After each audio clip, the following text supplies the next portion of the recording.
Skattebo would put on his older brother's shoulder pads and run into telephone poles for fun when he was a kid. His nickname was Houdini because he was always escaping things, from the backyard to his car seat.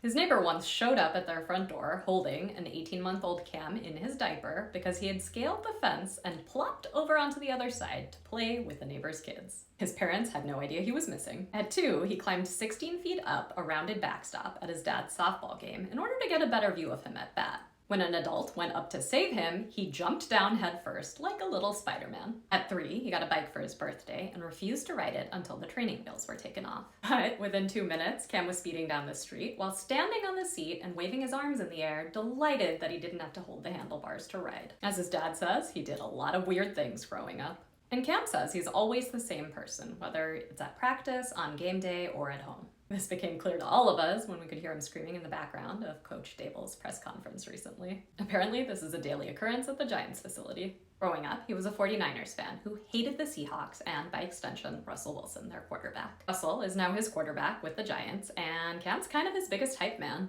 Growing up in Rio Linda, California, just north of Sacramento, Cam says, "I grew up with a lot of ghetto-ness in my life. I got a bit of hood to me, but I also got some country to me too." The family didn't have a lot of money, and providing for them has always been a big goal of Cam's. While he has a little bit of Portuguese in him, his last name is actually Norwegian, and he got called the Norwegian Viking while he was growing up. His coach at Sac State said a couple of hundred years ago, he'd have been at the front of the boat with horns on his helmet, ready to jump onto the other boat to take it over. When his parents got divorced when Cam was only 16, he channeled all of his feelings into football. In one game, he broke 11 tackles for a 67-yard touchdown. Despite that, he wasn't really recruited for college and ended up only getting a scholarship at Sac State. This only helped to further develop the underdog chip on his shoulder. He played his heart out, embracing his motto, which is initiate the pain, and ended up transferring to ASU. There, his fans became known as the Scat Pack, which is not a nickname that I would necessarily embrace, but he seems all in.